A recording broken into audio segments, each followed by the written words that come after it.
every night, I dream the same dream. And then...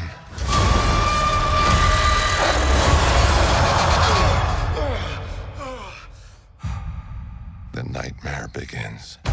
That's Benedict Cumberbatch in the new movie, Doctor Strange in the Multiverse of Madness. Behind every Marvel movie lies a multiverse of comic books. And Luke Burbank's found a man who's read all 27,000 of them.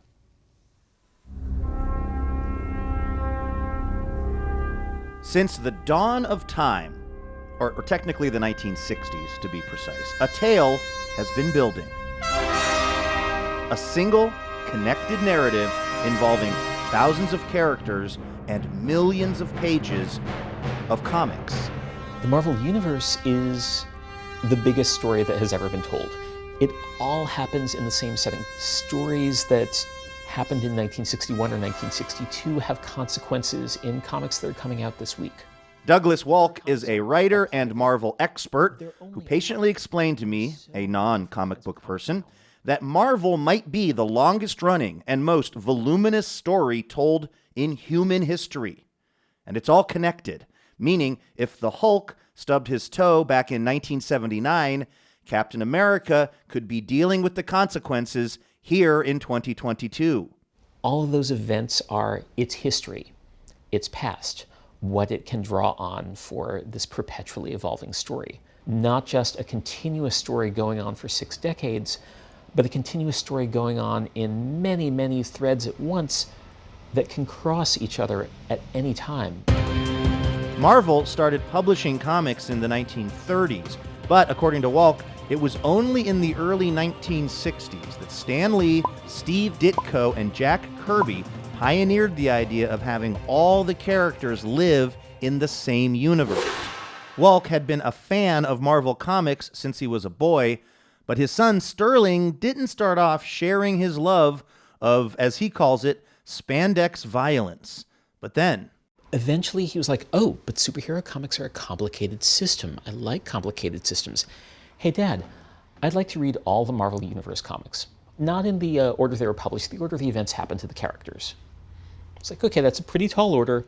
So they set out on a father and son adventure, tackling a seemingly impossible challenge. You just have to find a way in and wander around inside it. There's lots of weird and boring and arcane and confusing parts, and there are beautiful and magical and fascinating parts. They found themselves jumping around from comic to comic, devouring page after page, issue after issue. And I started thinking, what would it actually look like to read these 500,000 pages of comics, to read the 27,000 superhero comics that Marvel had published since 1961?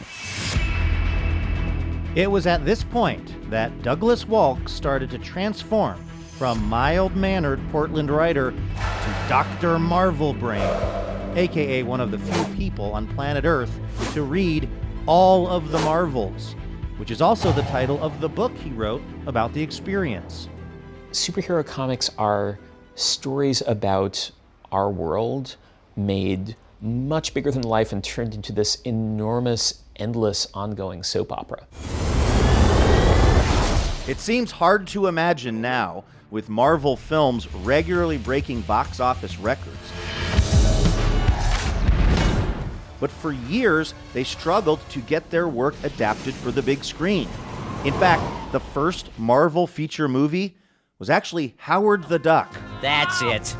No more Mr. Nice Duck. A box office bomb so bad, it was literally declared the worst film of 1986. The Marvel Cinematic Universe has come a long way since then, churning out hit after hit.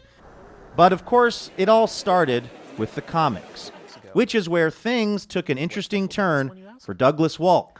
On the last page, we see Doctor Strange hanging out in his study at home, and on his bookshelf is a copy of all of the Marvels.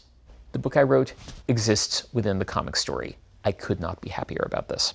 An unusual origin story, but proof that there's room for everybody inside the biggest story ever told.